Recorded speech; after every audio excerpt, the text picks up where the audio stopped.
دوستو محبتیں کرنا، پیار کرنا، جذبات کا اظہار کرنا، شوق پیدا کرنا، وارفتگی. ابھی میں آیا ہوں نا تو مجھے ہمارے سیالوی صاحب کے والد صاحب کہہ رہے تھے میرے بچے بڑے شوق سے امام علی مقام کی محفل سجاتے ہیں.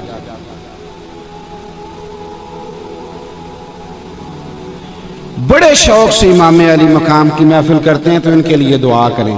بھائی دیکھو، اگر آپ کی کوئی گواہی دے دنیا میں کہ آپ بڑے شوق سے جناب صدیق اکبر کا یوم مناتے ہیں، بڑی محبت سے سیدنا عمر کی بات، بڑی محبت سے حسنین کریمین کا، حضرت عثمان کا، طلحہ و زبیر کا، میلاد کا، آپ ذوق سے یہ کام کرتے ہیں تو بتاؤ یہ کتنی بڑی سعادت مندی کی بات ہے. یہ بحث سے نکل آؤ، یہ تبصروں سے نکل آؤ، باہر آ جاؤ. جس کی ساری پشتیں پیچھے سے میلاد منا رہی ہیں نا، وہ بھی ہر سال ربیع الاول پہ آ کے پوچھ لیتا ہے کہ میلاد ویسے جائز ہے. اور میں کہتا ہوں میاں اب تو تجھے یہ پوچھنا چاہیے تھا کہ وضو کر کے جھنڈیاں لگاؤں یا بغیر وضو سے بھی لگ جائیں گے. اب تو تمہیں ادب کی بات پوچھنی چاہیے تھی. بس کرو، اپنا ذائقہ نہ خراب کرو، عمل کرو. دین عمل کرنے کے لیے دنیا میں آیا، محبت بانٹو. آخری بات یہ ہے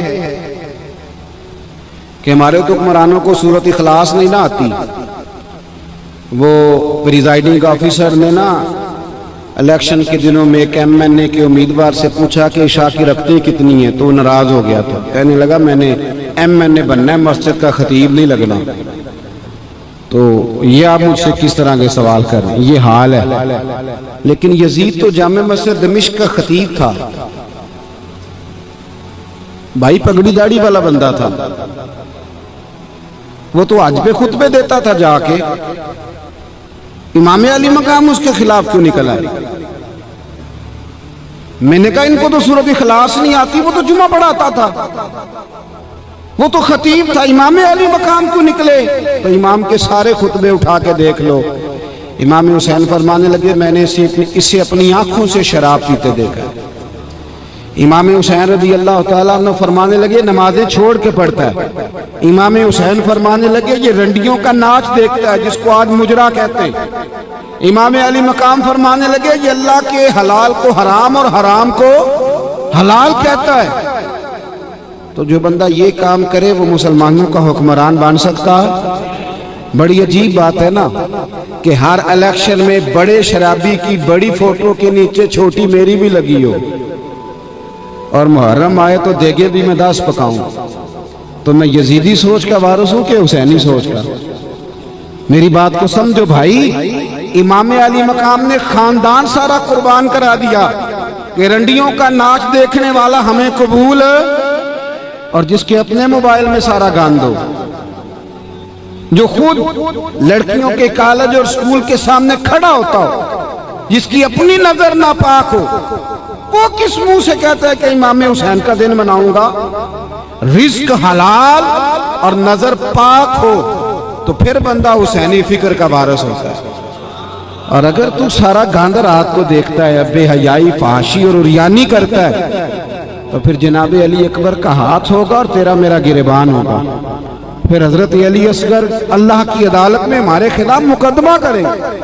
ہم پرموٹ کریں یزیدی سوچوں کو، بے حیائی کو، فحاشی کو، عریانی کو. امام علی مقام نے نا 9-10 محرم کی درمیانی رات ابن سعد نے آ کے کہا کہ 2 ہی باتیں، یا آپ یزید کے ہاتھ پہ بیعت کریں یا جنگ کریں، 2 ہی باتیں. امام حسین فرمانے لگے بس فیصلہ ہو گیا. اس نے کہا جی میں نے ابن زیاد سے پوچھ لیا، یزید تک میسج چلا گیا، باتیں 2 ہی، یا بیعت کریں یا جنگ کریں. تو امام حسین فرمانے لگے مجھے 1 رات کی مہلت دے دے، صبح بات کروں گا. حضرت عباس حاضر خدمت ہوئے، عرض کرنے لگے بھائی جان سمجھ نہیں آئی. مجھے پتا ہے کہ فیصلہ آپ کا وہی ہے جو صبح ہونا ہے، فیصلہ اب بھی وہی ہے اور صبح بھی وہی ہے. بیعت آپ نے شرابی کی کرنی کوئی نہیں. پتہ ہے ہمارے حکمران بھی اس طرح کے مذہب چاہتے ہیں جس طرح کا دبئی میں ہے. مسجد بھی بہت بڑی اور 3 کلومیٹر پہ شراب خانہ بھی بڑا. جس کا دل کرے ادھر جائے، جس کا دل کرے اسی طرح کا اسلام اللہ ماشاءاللہ تمام اسلامی حکمران چاہتے ہیں، پر امام حسین نے فرمایا نا بھائی، جہاں میرے نانا کے نام کی اذان پڑھی جائے گی وہاں شرابیں نہیں چلیں گی، وہاں بے حیائیاں یہ کام نہیں ہونے دیں گے۔ کہا جناب فیصلہ آپ کا وہی ہے، آپ نے اس کی بیعت تو کرنی نہیں، تو جنگ ہی ہونی ہے، تو حضور آپ نے رات کی مہلت مانگ لیا تو یزیدی کیا سوچیں گے کہ امام نے مہلت مانگ لی؟ توجہ ہے میری بات پر؟ ختم کر رہا ہوں، سبق دے رہا ہوں، ریزلٹ بیان کر رہا ہوں۔ آپ نے کیوں مہلت مانگی؟ تو امام حسین فرمانے لگے عباس تیرا کیا خیال ہے؟ میں نے سوچنے کے لیے مہلت مانگی ہے۔ کہا بھائی جان پھر بتائیں۔ تو میرے امام کا یہ جملہ کبھی نہ بھولنا۔ امام علی مقام فرمانے لگے عباس تجھے پتہ ہے نا مجھے سجدوں سے بڑا ہی پیار ہے، تجھے پتہ ہے مجھے تلاوت سے بڑا ہی پیار ہے، تجھے پتہ ہے مجھے دعا اور استغفار سے بڑی ہی محبت ہے۔ فرمایا ایک رات اس لیے لی ہے کہ میں ذرا کھول کے اپنے رب کی بارگاہ میں سجدے کروں، میں ذرا کھول کے دعا کروں، استغفار کروں۔ سنگیو ہماری بحث 5 گھنٹے کی ہو لیکن درود پاک کی باری آئے تو یہاں ہمیں کام یاد آ جائے، یہاں ہمیں نیند آ جائے۔ تو امام علی مقام کا تو سجدوں سے پیار ہے۔ امام حسین نے سر سجدے میں کٹایا ہے اور تلاوت نیزے کی نوک پہ بھی جاری رہی۔ اگر تیری نماز قضا ہوتی ہے اور تو نے قرآن کبھی کھول کے نہیں دیکھا تو پھر بتا تو کس فکر کا مالک، کس سوچ کا تو مالک؟ اپنی دلچسپیاں حقیقت کی طرف لائیں، حقیقت کا سفر کریں۔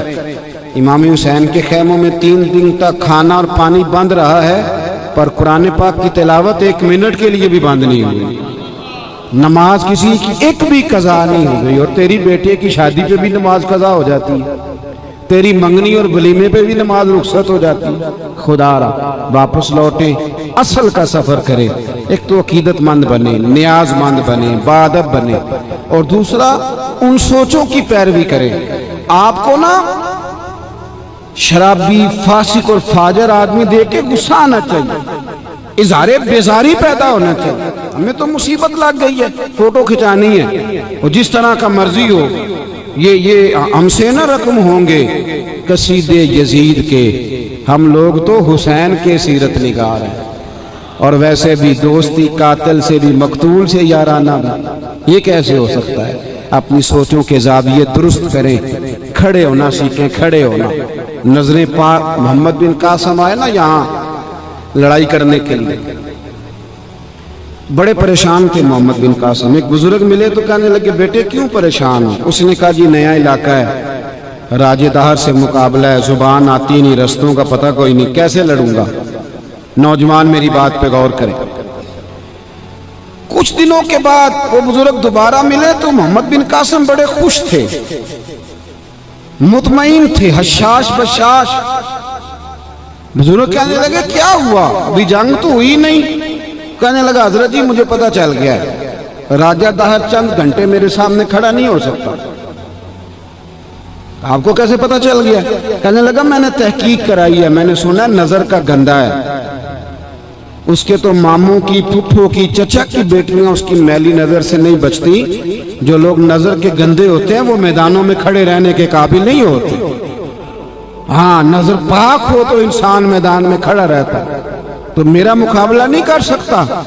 حسینی وہ ہوتا ہے جس کی نظر میں صفائی ہوتی ہے، بات میں صداقت ہوتی ہے، جسے میدان میں ٹھہرنا آتا ہے، جو سویرے بات اور کرے، دوپہر کو اور کرے، شام کو اور کرے۔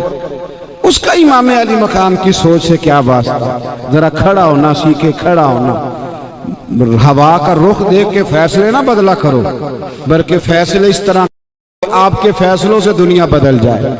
انقلابی وہ لوگ ہوتے ہیں جو بدل دیتے ہیں دنیا کو۔ انسان کو بیدار تو ہو لینے دو، ہر شخص پکارے گا ہمارے ہیں حسین۔ جیسا کہ میں نے شروع میں عرض کیا تھا کہ محفلیں کسی شخص سے منسوب نہیں، یہ اللہ رسول کے نام کی۔